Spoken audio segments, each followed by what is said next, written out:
NCLEX stands for the National Council Licensure Examination. It is designed to test the knowledge, the skills, and abilities essential to the safe and effective practice of nursing at the entry level. There are two categories, the nclex-rn and nclex-pn. Both of these exams are in variable length, computerized, and adaptive tests. The NCLEX is only provided in a computer adaptive testing format.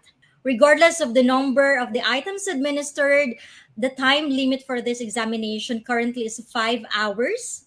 The exam is administered by Pearson V Testing Center, and only nursing regulatory boards can release the NCLEX results to the candidates.